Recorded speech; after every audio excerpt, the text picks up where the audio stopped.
mon nom est Anne-Christine Lajoie. Je travaille à l'arrondissement d'Annecy-Cartierville, donc un arrondissement qui fait partie de la ville de Montréal. Et je suis dans la direction du développement du territoire dans l'équipe de transition écologique. Alors, bonjour, moi je m'appelle Jacques Écuyer. Je suis ce qu'on pourrait appeler un citoyen lambda, retraité, résident de l'arrondissement d'Annecy-Cartierville depuis un peu plus d'une trentaine d'années maintenant. Et comme le mentionnait Nicolas, l'a impliqué dans le projet de Versic, le projet de recyclage du verre. L'objectif principal du projet, bien sûr, c'est de récupérer le verre qui est non consigné afin qu'il soit, si on veut, valorisé, mais principalement recyclé de manière indépendante ou d'une manière peut-être un petit peu plus facile que ce qui se fait actuellement avec le bac de recyclage usuel. Alors, c'est une initiative qui existe dans plusieurs municipalités au Québec et nous, notre objectif, c'était un peu de l'implanter sur l'île de Montréal. Et en ségréguant, en s'assurant finalement que le verre est seulement mélangé avec d'autres verres, en d'autres mots, en ayant des conteneurs dédiés au verre, ça facilite de beaucoup le recyclage de celui-ci. En fait, ça s'adresse à tout le monde, aussi bien les commerçants que les résidents. Tout le monde est le bienvenu à utiliser ces sites-là et on les encourage en fait à le faire puisque, comme on le mentionnait précédemment, là, ça nous assure que le verre sera véritablement recyclé, ce qui est une avancée importante. Bien, c'est sûr que le verre, lorsqu'il est récupéré avec la collecte sélective, donc le bac vert là, que tout le monde connaît, le bac vert V-E-R-T et non le bac vert V-E-R-R-E. Ce qu'on retrouve là-dedans, c'est du verre, du carton, du plastique, du métal, etc. Et donc, lorsque ça arrive au centre de tri, c'est quand même assez difficile de bien séparer le verre et de le rendre d'une quantité suffisante pour qu'il soit facilement recyclable. Dans le cas qui nous intéresse, nous, à savoir qu'on dédie des contenants seulement pour le verre, bien, ça nous permet finalement de ne pas contaminer le verre avec d'autres matières et donc de faciliter de beaucoup son traitement ultérieur. Donc, évidemment, il va avoir besoin d'un traitement, mais ce traitement-là va être beaucoup, beaucoup plus simple, à tel point que la matière qui est récupérée à partir de ces sites-là a une certaine valeur. Et donc, les gens qui s'intéressent au recyclage sont prêts à payer pour ce verre-là, ce qui n'est évidemment pas le cas lorsqu'on parle de collecte sélective. Et donc, c'est ça le principal avantage. Puis évidemment, dans ce contexte-là, ça nous permet d'envisager l'économie circulaire, sachant qu'à Montréal, il existe effectivement une fonderie de verre. Mais cette matière-là peut servir comme intrant à la fonderie de verre et donc peut refaire des nouvelles bouteilles. Et donc, on parle vraiment d'un exemple parfait d'économie circulaire. Donc, ce projet-là, c'est né d'un groupe de citoyens, votre groupe, là, Versic. D'où est venue l'idée? Comment est né ce groupe-là? À quel moment? Puis qu'est-ce qui a été la bougie d'allumage pour la création de ce groupe? En fait, j'aimerais dire qu'on n'a rien inventé, si ce n'est qu'on est des précurseurs sur l'île de Montréal, mais on n'est définitivement pas des précurseurs au Québec. On est encore moins des précurseurs à l'échelle mondiale, parce que quiconque a voyagé en Europe connaît très bien le concept des cloches de verre. Mais au Québec, nous, on avait lu un article des gens de Saint-Denis de Brompton. Là, il y avait un article dans la presse, si je ne me trompe pas, c'était en 2018, où on mentionnait justement que les gens avaient initié ce concept-là avec beaucoup de succès. Et donc, moi, à l'époque, je collaborais avec le journal local. On avait initié une série de conférences sur le développement durable. Et il y en avait une qui portait justement sur le recyclage. Donc, on a invité cette dame-là, la dame de Saint-Denis de Brompton. On avait également un conférencier invité de renom à cette occasion-là. Et spontanément, après la rencontre, il y a des citoyens qui se sont levés. C'était justement l'initiative, ça s'appelait les rendez-vous citoyens, donc ça s'adressait un peu à tout le monde. Puis spontanément, il y a des gens qui se sont levés et qui ont dit qu'ils souhaitaient démarrer un projet. En fait, c'est Noémie Beaucard là, qui a eu l'idée, qui a demandé s'il y avait des gens. Puis spontanément, il y a plein de gens qui se sont portés volontaires. Et c'est ce qui a vraiment donné lieu à cette initiative-là de VERSIC.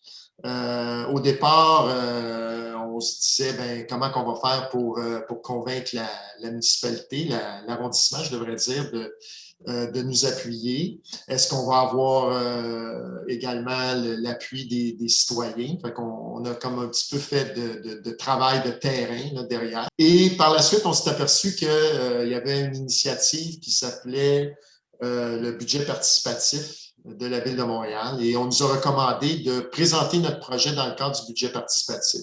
Et de l'arrondissement d'Annecy-Cartierville. C'était le budget participatif de l'arrondissement d'Annecy-Cartierville en 2019. Ouais. Effectivement. Je dois dire quand même que l'arrondissement était nous a beaucoup soutenus, nous a beaucoup appuyés dans cette initiative-là. C'est sûr que l'arrondissement a ses propres enjeux, ses propres défis. Il faut savoir que le recyclage des matières résiduelles, ce n'est pas nécessairement seulement un enjeu qui est déterminé par les arrondissements. Il y a également la ville-centre. Donc, il y a toute une série d'enjeux, je dirais, entre guillemets, politiques qui interviennent. Mais finalement, on a réussi à convaincre la ville de nous appuyer. Puis la ville a réussi, je pense, à convaincre de son côté. L'arrondissement, je devrais dire, a réussi de son côté à convaincre la ville-centre que c'était une initiative qui valait la peine d'être appuyée. Et c'est ce qui a donné lieu au projet. Bien sûr, ça a pris un peu de retard, principalement en raison de la pandémie, parce qu'il faut savoir que toute cette initiative-là devait démarrer probablement, on va dire, mettons, 9 à 12 mois plus tôt. Et à cause de la pandémie, ben, c'était ralenti pour des raisons évidentes. Mais on est très contents, là. On est très contents. Les dépôts sont en fonction depuis presque un an, là, depuis novembre 2020. C'est ça, hein? Novembre 2020, oui. 23 octobre 2020. Ah, 23 octobre. Bon. Exactement, lors de la Semaine québécoise de réduction des déchets. Oh, c'est encore mieux. Une date qui est bien gravée dans ta mémoire. Voilà. Puis justement, Anne-Christine, maintenant qu'on sait comment ça a débuté avec le groupe citoyen VERSIC, comment c'est arrivé finalement dans les mains de l'arrondissement? On sait que c'est au travers du budget participatif, mais comment vous avez vu ça, vous, de votre côté, la naissance de ce projet-là? Exactement, mais en fait, c'est ça, les citoyens ont voté pour le projet du vert, en fait, et c'était le projet qui a suscité le plus d'intérêt, donc le plus de votes. Donc, c'était le projet numéro 1 du budget participatif. La bonne chose aussi du budget participatif, c'est que il y avait de l'argent qui était alloué au projet. Donc, pour nous, c'était facile aussi par la suite d'aller voir nos partenaires pour dire, bon, ben voici, on a tant d'argent pour faire un projet. Est-ce que vous voulez intervenir avec nous? Donc, ça a été beaucoup plus facile. Donc, le cadre du budget participatif nous a permis ce levier-là.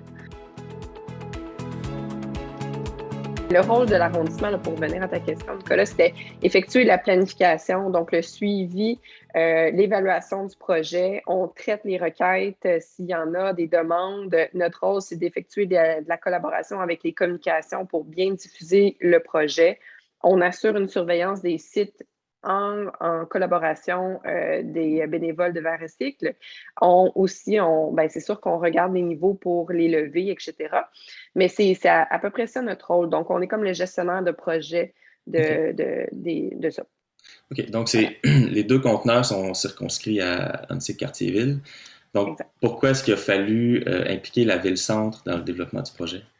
Oui, c'est super important parce que depuis le 1er janvier 2015, il y a une réforme au niveau de comment les arrondissements ou en fait, comment expliquer ça, c'est vraiment le service d'environnement de la Ville de Montréal a la compétence à l'égard de l'enlèvement, le transport des matières résiduelles propres aux arrondissements et aussi tout ce qui est la valorisation et l'élimination de l'agglomération de Montréal. Donc, pour nous, l'arrondissement, on n'avait pas la compétence de donner ou octroyer un contrat pour des matières que les résidents génèrent. Donc, c'est de là aussi l'implication du service de l'environnement de la Ville de Montréal, qu'on appelle Ville-Centre, pour travailler avec nous de façon quotidienne là, dans ce projet-là. On a eu une très belle collaboration de ceux-ci, puis ils sont encore toujours impliqués là, dans le projet jusqu'à maintenant. Donc, c'est pour ça qu'ils sont avec nous là-dedans.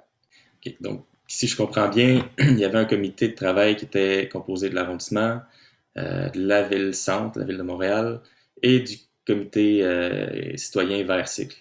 Est-ce que c'est quelque chose qui est commun d'avoir des comités bâtis de cette façon-là? Au départ, pour soumettre des projets, c'est commun, dans le sens qu'on a souvent, nous, on est habitué de travailler avec les organismes du territoire, puis etc., mais pour faire un projet en co-création, c'est rare d'avoir des citoyens tout au long du processus. Des fois, c'est en amont, mais vraiment pour participer tout au long du processus, c'est très rare. Donc, fait que oui, c'est propre à ce projet-là. Et l'implication de VRC a été déterminant là, pour ce projet parce que vous aviez beaucoup de choses à faire. Nous challengeait, on va dire en bon français. Puis c'était super. Ça nous a permis de nous pousser plus loin. Puis on a eu... on va peut-être parler des contraintes plus tard, là, mais disons que VRC a été vraiment majeur parce que c'est un projet qui part des citoyens pour les citoyens. Fait qu'on part pour les citoyens. C'est sûr que la réceptivité de tout le monde a un impact là-dedans aussi. Là. Donc, c'est pas nous qui a imposé l'arrondissement, imposé un projet, ça vient des citoyens. Donc, c'est sûr que ça passe mieux, là, disons aussi. Là. Donc, c'était nécessaire. VRC, c'est ça, vous contribuez au bon déroulement, en fait, des points de dépôt volontaires, puis s'impliquer aussi à même le comité, c'était essentiel. Là. Fait que voilà. Okay. Vous, VRC, depuis la création du comité, ben là, ça aurait pu partir directement dans les mains de l'avancement et même surtout de la Ville-Centre. Est-ce que vous sentez que vous êtes encore utile dans ce projet-là, quasiment un an après l'implantation, puis un an et demi après la création du groupe? C'est sûr qu'on a été très impliqués dès le départ pour la mise en marche. Je dirais qu'on avait quasiment des vigies là, au départ là, pour essayer de vérifier si tout fonctionnait bien. Il y avait un grand inconnu à savoir le rythme auquel les conteneurs allaient devoir être changés, donc le rythme auquel ils allaient se remplir. Évidemment, c'est un enjeu. Alors, les citoyens, en fait, les membres de VRC se sont impliqués à cet égard-là en allant visiter les sites régulièrement, en rapportant tout problème qui pourrait se présenter. Je dirais qu'avec le temps, le système semble s'être rodé. Alors, les citoyens sont un petit peu moins impliqués aujourd'hui qu'ils ne l'étaient au départ, mais ils demeurent quand même très impliqués. On continue d'avoir des rencontres régulières. Puis, je pense que c'est important dans la mesure où, si effectivement il y a des enjeux, il y a des problèmes, que les citoyens puissent contribuer à essayer de réduire ces éventuels problèmes-là. Jusqu'à présent, on n'a pas eu, mais c'est sûr qu'un des enjeux qui nous interpelle, nous, là, en tant que comité citoyen, c'est d'essayer de mobiliser le maximum de personnes dans l'arrondissement pour les convaincre d'aller déposer leurs conteneurs, leur conteneurs de verre dans ces dépôts-là plutôt que de les mettre dans leur bac de recyclage. Puis ça, c'est sûr que c'est un enjeu qui est quand même un peu délicat. Puis c'est probablement plus facile pour les citoyens de faire ça que pour l'arrondissement ou pour la ville-centre, dans la mesure où il y a quand même une espèce de zone un peu nébuleuse, là, à savoir qu'il y a bien des gens qui pensent encore qu'en déposant leur conteneur de verre dans leur bac de recyclage, ils vont être recyclés. Alors, pourquoi aller les porter dans un autre dans un autre conteneur. Puis là, il faut leur expliquer que ben, dans les faits, non, ils ne sont pas vraiment très bien recyclés. Puis ça, c'est un message qui est un peu difficile aussi pour les autorités de véhiculer, d'autant plus que c'est quand même un peu débattu, un peu conflictuel, etc. Là, ça fait intervenir plein de considérations politiques. Et donc, à notre avis, ce sont les citoyens qui sont les mieux placés, là, parce qu'eux, ils n'ont pas ces considérations politiques-là pour faire passer ce message-là. Et c'est certain que dans le contexte de la pandémie, c'était quand même plus difficile. Je pense qu'on aurait aimé faire davantage de séances de mobilisation puis de sensibilisation. Puis je pense que c'est un travail de toujours, là. Donc, je m'attends à ce qu'on continue continuer d'être impliqué. De l'autre côté, il y a également tout ce qui concerne la consigne modernisée, là. Et donc, aussi le concept de dire, qu'est-ce que ça me donne d'aller mettre mes bouteilles dans ces conteneurs-là, puisque de toute façon, ils vont être consignés bientôt. Mais là, l'argument, c'est de dire, bientôt, là, ça peut être comme pas si bientôt que ça. Et en attendant, toutes ces bouteilles-là vont se ramasser dans les dépotoirs. Fait que, avec ces deux arguments-là, je pense qu'on peut convaincre pas mal de gens. Mais c'est sûr que nous, comme comité citoyen, on aimerait avoir le maximum de participants. Puis on aimerait ça que les conteneurs se remplissent encore plus vite. Je pense qu'on a eu quand même pas mal de succès jusqu'à présent. Mais on aime à penser qu'on pourrait en avoir encore plus en termes de mobilisation puis de récupération du verre. Je voudrais revenir en arrière. Tantôt, Anne-Christine, on parlait de budget participatif. C'est quand même quelque chose qui n'existe pas partout au Québec. Même à Montréal, c'était parmi les premiers, peut-être même le premier budget participatif. C'est quoi le but d'un budget participatif? Puis qu'est-ce que ça implique? Puis comment est-ce que ça a permis d'amener le projet du groupe citoyen VERSYCLE vers quelque chose de concret? Bien, le concept d'un budget participatif, je ne suis pas l'experte, là, mais j'ai une collègue qui travaille beaucoup sur ça. Mais en fait, c'est que les citoyens viennent déposer en fait des projets. Donc, les citoyens viennent déposer des projets et par la suite, ces dits projets-là sont analysés pour voir si ça correspond aux critères, disons, du budget participatif. Et si oui, après, ils sont listés, puis les autres citoyens, en fait, tous les citoyens sont amenés à voter sur quel projet ils désirent. Il y a un budget total qui est voté aussi en fonction du budget participatif.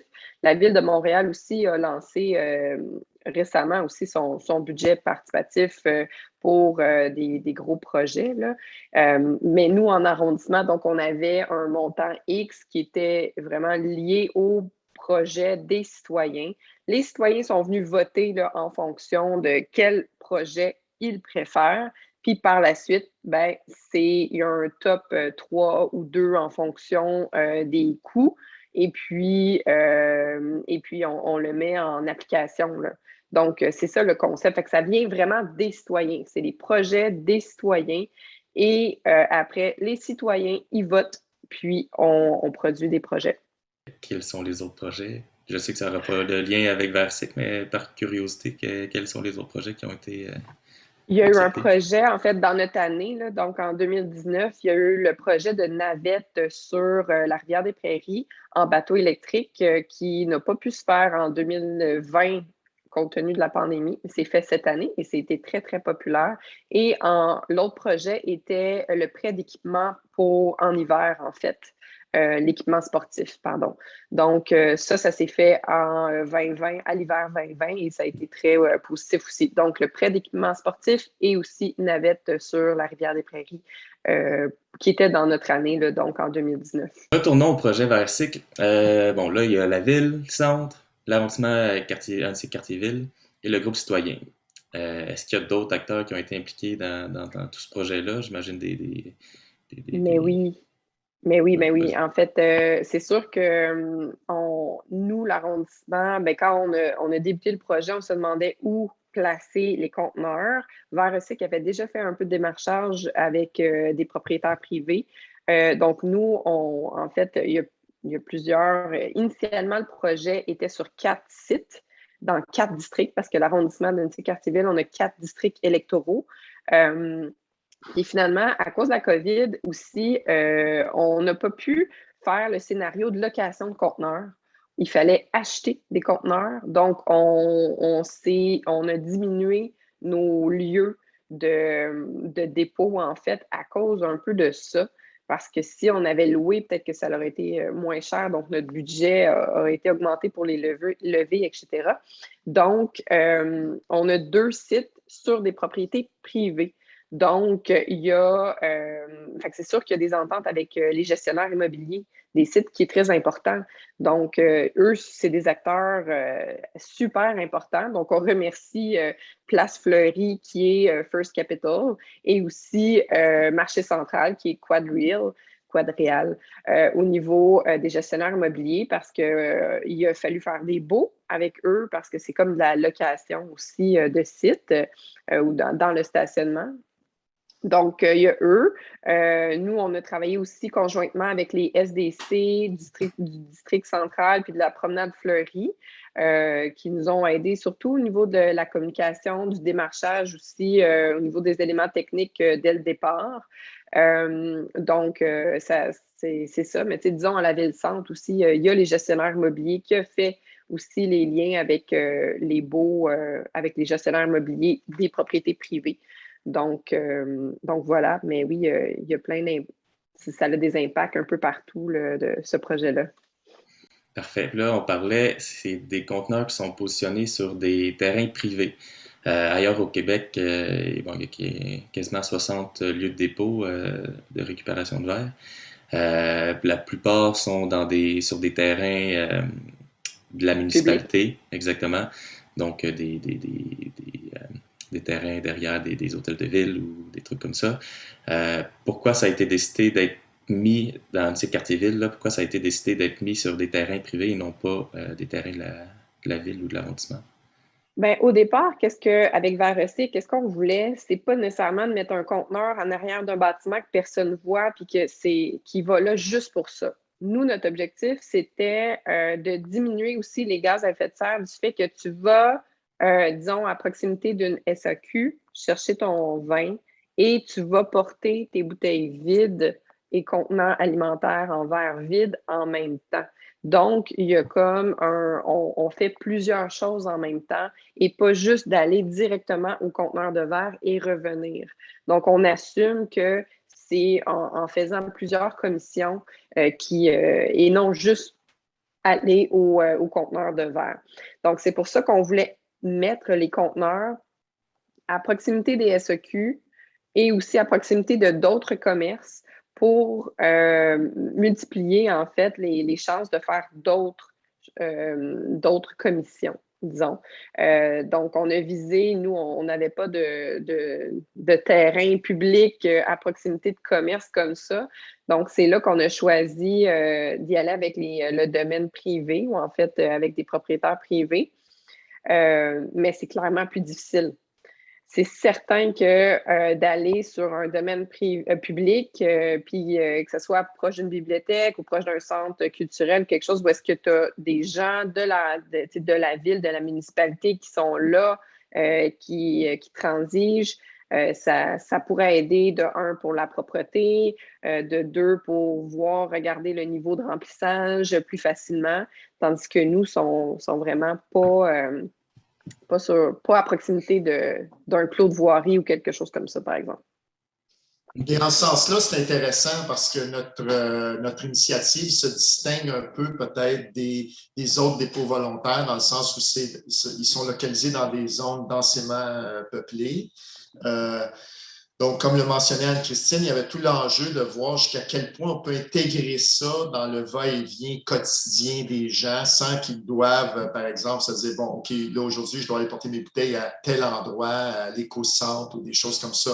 Ou plutôt de se dire, bien, aujourd'hui, je m'en vais faire l'épicerie, puis je vais emmener mes bouteilles au même titre que aujourd'hui, je m'en vais à SAQ, puis je vais emmener mes bouteilles. Donc, l'idée, c'est vraiment d'intégrer ça dans le va-et-vient quotidien des gens et avec tous les défis que ça présente, là, comme le mentionnait Anne-Christine, mais Et de là, je pense, l'intérêt d'avoir une mobilisation citoyenne, parce que là, finalement, les gens s'approprient, ça devient en quelque sorte leur dépôt volontaire et ils sont très contents que ça fonctionne bien. Et alors, on en a un, comme le mentionnait Anne-Christine, il y en a un qui est vraiment dans un stationnement d'un petit centre commercial de quartier, là, tout petit. Il y en a un autre qui est dans un stationnement plus gros. Donc, il y en a un qui est vraiment accessible à pied, standard pour les gens qui vont faire une petite épicerie. L'autre c'est peut-être un petit peu plus... il y a peut-être un petit peu moins de gens qui y vont à pied, mais quand même, les deux s'intègrent à l'intérieur de la vie urbaine. Et malgré les défis, je pense que jusqu'à présent, ça semble quand même assez bien fonctionner.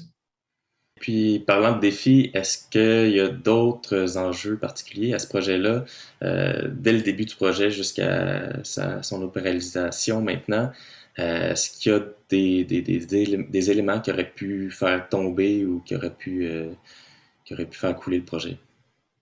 Ben, moi, je dirais que le projet là, a été lancé en 2018 avec le budget participatif et aussi annoncé au conseil d'arrondissement en février 2019. Et en mars, il y avait la pandémie, mais il y a aussi eu l'annonce de la consigne élargie du gouvernement. Et ça le fait un peu peur à bien des intervenants parce que là, on s'est dit, OK, comment on gère notre dépôt volontaire de verre avec la consigne élargie qui incluait, bon, les bouteilles de vin parce que bon, ça fait partie des éléments de la consigne élargie. Donc ça a été un petit embûche dès le départ parce que là, disons, la Ville-Centre s'est retournée vers nous pour dire, OK, mais qu'est-ce qu'on fait? On s'est dit, ben, on y va pareil, puis on va voir un peu comment le gouvernement va annoncer le tout. Et là, nous, notre rôle, là, c'est vraiment de s'arrimer avec la consigne élargie. T'sais. Donc là, le budget, en fait, le projet et son budget est lié à des levées, puis on essaye de continuer le plus possible en fonction de s'arrimer avec la consigne élargie du gouvernement, donc son application, là, pas nécessairement les projets pilotes, mais vraiment de la mise en opération de la consigne élargie. Donc voilà, fait que ça a été quand même une embûche au départ. Comme je le mentionnais, d'implanter des conteneurs sur le domaine privé, c'est pas si facile non plus.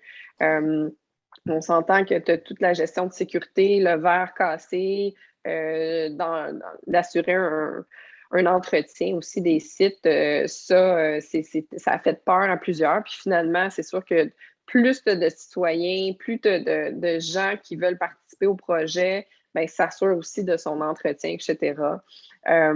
Donc, il y a eu tout l'aspect aussi que nous, par exemple, on a deux sites, donc on a 2 conteneurs et on a décidé qu'on avait un conteneur volant, là, donc on a 3 conteneurs en tout pour s'assurer que dès qu'il y a un remplacement de conteneur, qu'il y ait déjà un autre conteneur, on change parce que sinon, tu avais tout l'aspect de communication. Qu'est-ce qu'on fait s'il y a quelqu'un qui arrive et il n'y a pas de conteneur, qu'on dit il va revenir dans 3 heures, le temps d'aller à Saint-Jean-sur-Richelieu puis de revenir. Pour nous, c'était vraiment un casse-tête au niveau des communications. Donc, on s'est dit, on prend un 3e conteneur puis on a un conteneur volant pour ça. Tandis que dans d'autres municipalités, peut-être qu'eux autres peuvent se permettre d'avoir un conteneur pas là pendant 3 heures, tandis qu'en ville, dans un milieu, comme Jacques le mentionnait, densément peuplé, c'est différent. Donc ça aussi, c'était un petit casse-tête côté budget aussi, puis de voir comment on fait ça. Et comme je mentionnais, c'est ça, nous, avec la pandémie, ça a fait qu'on n'avait pas l'option de location de conteneurs non plus. Donc, on a dû restreindre le nombre de points de dépôt sur notre territoire. Et du côté de Versicle, est-ce que...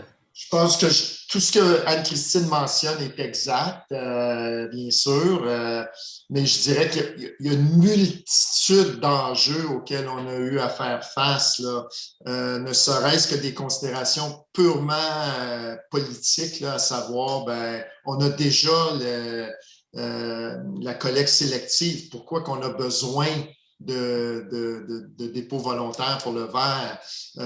C'est pas vraiment exact que le verre n'est pas recyclé. Toutes sortes d'enjeux qui font que ça prend quand même pas mal de détermination pour convaincre les gens que non, effectivement, c'est vraiment nécessaire. Puis en ce sens, on a fait face aux mêmes défis, je dirais, que beaucoup d'autres municipalités qui ont essayé d'installer des dépôts volontaires, avec peut-être la difficulté supplémentaire que nous sommes sur l'île de Montréal. Et ça, c'est une première.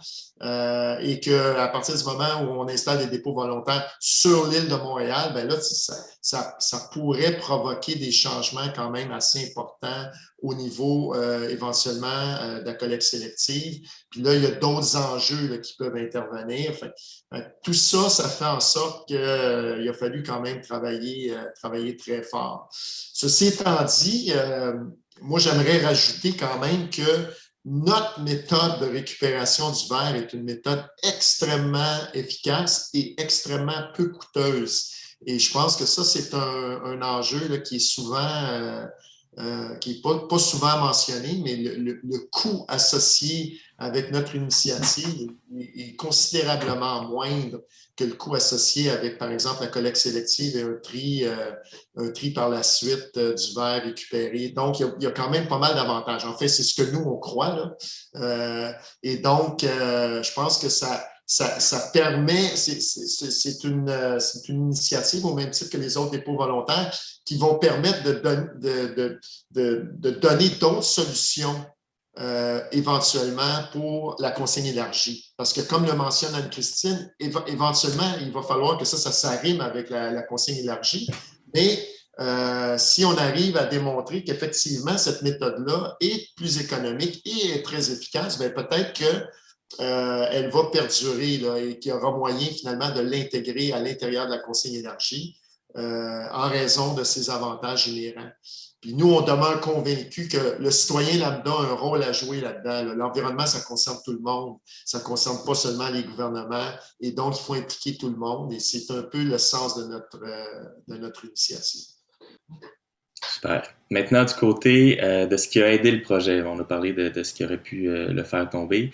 Maintenant, qu'est-ce qui a été clé dans la fabrication du projet, les catalyseurs, dans le fond, de réussite?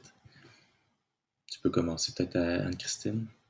Ben oui, tout à fait. Ben, le catalyseur, je pense que c'est l'implication citoyenne de un. C'est à partir des citoyens et vous avez continué aussi là-dedans. On a eu beaucoup d'intervenants qui étaient très, très proactifs dans le projet aussi. Fait que ça, c'est sûr que ça l'a aidé. Les gestionnaires de sites qui ont embarqué. Donc, tout le monde, ça a été très positif. Les citoyens aussi sont au rendez-vous. C'est certains qui en restent qui ne connaissent pas ou peu le projet. Donc, ça, c'est positif aussi. Les communications chez nous, en fait, la publication qui a été faite pour annoncer le projet, ça a été un record là, pour nous. Ça a été vu à plus de 120 000 vues. Puis pour nous, c'était du jamais vu là, au niveau d'une annonce d'un arrondissement montréalais, là, ben, en fait, de l'arrondissement d'Annecy-Cartierville. Donc, on a vu qu'il y avait un engouement là, pour ça. La Ville-Centre aussi reçoit des demandes, en fait, de tous les arrondissements là, pour avoir ce type de projet-là. Donc, pour nous, c'est vraiment très, très le fun là, comme projet. Donc, au niveau positif, ben, c'est ça, de l'implication de mes collègues aussi. Je ne suis pas la seule là-dedans. Là. Il y a, moi, j'ai des collègues aux travaux publics qui vont faire de la surveillance de sites ou juste ramasser aussi le bac de recyclage qui est à proximité ou des choses comme ça. On a les gens au bureau Accès Montréal qui sont là pour les requêtes, les communications et tout. Fait que c'est un projet qui a bien été à cause de ça. On a poussé tout le monde pour que ça se fasse lors de la semaine de réduction des déchets l'année passée, donc en 2020. Puis on était contents que finalement ça se passe puis qu'on puisse le faire. On a été chanceux d'aller chercher, d'avoir des conteneurs aussi pour la récupération. Donc voilà. Fait que c'est un peu ça. On était Puis on continuait, tu sais, c'est ça, là, on s'est rencontrés souvent, on a travaillé fort ensemble pour mener à bien ce projet-là. Puis en suivi, on est toujours là, prêt à s'il y a des défis au long du processus. Qu'on a à mentionner, par exemple, quand on a un conteneur qui contient de la céramique, on essaie de communiquer aux gens de ne pas mettre de céramique dans les conteneurs, des choses comme ça. Chose qui a été à 2-3 reprises dans notre cas, là. Donc, voilà. Et de ton côté? Je suis entièrement d'accord. Puis je rajouterais peut-être la grande générosité là, des gens de Saint-Denis-de-Brampton là, qui sont venus à la conférence organisée par le Journal des voisins, qui a permis justement de créer comme une espèce d'allumette. Là. Ça a comme, pas une allumette, mais un petit feu, là, un petit départ, là, et qui a créé un engouement réel. Il faut savoir quand même que ces rendez-vous-là étaient animés par Alain Gravel à son émission du matin. Par la suite, il a interviewé cette dame-là. Fait que ça aussi, ça a créé comme un buzz autour. Puis je dois quand même mentionner, je pense qu'au nom de tous les membres de Versic, que les élus de l'arrondissement ont vraiment fait preuve d'ouverture parce qu'ils ont rapidement accueilli notre projet. C'est sûr, ils nous ont demandé de le passer à travers le processus du budget participatif. Et eux ont eu leur propre défi, là, parce que, comme le mentionnait Anne-Christine, c'est un enjeu non seulement de l'arrondissement, mais de la ville-centre. Et donc, un budget participatif pour un projet qui fait intervenir des enjeux qui ne concernent pas seulement l'arrondissement. Je pense qu'ils ont probablement eu beaucoup de discussions. Peut-être pas si facile que ça. Et ils ont tenu leur bout, puis nous, on leur en est très reconnaissants. Parfait. Et maintenant, le projet, bon, ça fait ça, ben, quand cette vidéo-là va être sortie, ça fera 1 an que le projet existe. Si je ne me trompe pas, 1 an, c'était censé être la durée du projet pilote de dépôt volontaire de verre. Comment ça s'est passé dans la dernière année? Est-ce que le rayonnement est là? Est-ce qu'il y a eu des problématiques avec les citoyens, avec les points de dépôt? En fait, oui, le rayonnement est là. Les gens ils répondent. En fait, c'est ça, on récolte environ 4 à 5 tonnes par conteneur par semaine environ là, au niveau des 2 sites. Et puis, donc, ça va bien pour la dernière année. C'est sûr qu'on a eu 2 événements où est-ce qu'un conteneur a débordé. Et là est venu C'est un beau problème, les gens de quand même. Versic. Oui, c'est un beau problème, effectivement, parce que c'est ça, au début, on était encore en train de regarder, bon, c'est quoi le niveau de remplissage, à quand on fait des levées et tout. Le pourquoi on n'en fait pas des automatiques, c'est que justement, on veut être économe et sauver sur les levées aussi. Donc, essayer de voir quand on évite de faire des levées pour rien. Donc, quand il y a encore de la place, on garde le tout. Mais c'est arrivé à 2 reprises que le conteneur a débordé pendant le week-end et c'est Versic et la voirie qui sont venus nous sauver la vie. Parce que justement, je me souviens d'une personne de Versic qui avait rempli sa voiture et est allée le porter à un autre conteneur et tout. Et c'est beaucoup de temps et on remercie grandement parce que c'est ça, ça peut rapidement dégénérer. On parle de verre, c'est cassant. Tu veux pas provoquer ça. Puis là, tu as tout l'aspect du site, là. Donc, on veut garder ça propre pour pas que ça dégénère. Donc, fait que on a eu ça, deux événements que ça a débordé. Et puis, sinon, ben là, on a pris donc ça va de soi maintenant d'aller sur place, de regarder les niveaux, de voir si tout est propre. Maintenant, c'est rendu une routine. Donc là, c'est certain qu'après 1 an, on est rendu à plus de 250 tonnes, équivalent de plus de 500 000 bouteilles. C'est quand même très positif, le tout. Puis aussi, on vient d'avoir les élus de l'arrondissement d'Annecy-Cartierville viennent d'autoriser une prolongation d'1 an du projet. Donc, devra jusqu'au 31 décembre 2022 pour s'arrimer aussi avec la consigne élargie. Donc, c'est une excellente nouvelle. pour le projet et pour les citoyens de Varasic. On est très heureux, nous aussi. Très, très heureux. Bravo. Bravo à tout le monde. Très bien joué. Puis pour terminer, si un citoyen ou une municipalité ailleurs au Québec souhaiterait implanter un projet du genre, est-ce que vous auriez des conseils à leur donner? Bien, c'est sûr que de l'implanter sur le domaine public est bon ou plus facilitant. Toutefois, c'est certain que dans un esprit de diminuer notre empreinte écologique puis de diminuer nos GES, c'est certain que c'est intéressant de le mettre à proximité de commerce. Il y a aussi d'avoir un système de vigie pour le taux de remplissage peut être bien. Avoir des bénévoles ou des gens qui sont impliqués, penser à ça dès le départ ou des levées prédéterminées en fonction du budget. Ça peut être très important. Puis aussi, de bien penser au contenant, en fait, pour récupérer le verre, parce qu'avec la consigne élargie, c'est sûr que ça peut changer. Donc, c'est sûr que s'il y a une municipalité demain matin qui veut faire ça, de bien penser aussi au contenant. Il y a certaines autres compagnies, justement, qui développent des prototypes aussi à d'autres sortes. Là. Fait que ça peut être intéressant, là, le tout. Fait que voilà. Mais moi, je les invite à nous contacter, là. On va pouvoir leur donner plein de trucs. Mais je dirais que la clé, c'est d'être déterminé, là, vraiment, d'avoir un groupe de citoyens bien déterminés, de bien sensibiliser les élus qui, en général, sont très sensibles aux préoccupations environnementales, surtout là des citoyens. Puis aussi, bien sûr, de prévoir un budget.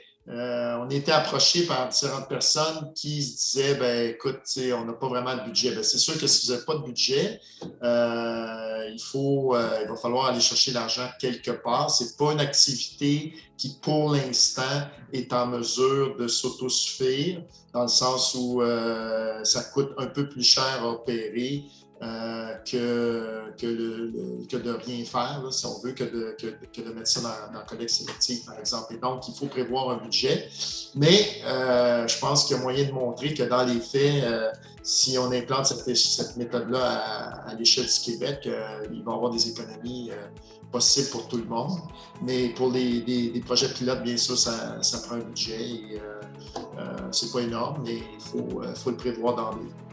Est-ce qu'il y a quelqu'un qui voudrait ajouter quelque chose? Merci beaucoup, Nicolas, pour ton temps et merci pour l'occasion de pouvoir parler de ce projet-là qui nous a vraiment, qui nous tient toujours à cœur, qui nous a tenu beaucoup à cœur, évidemment, dans le passé.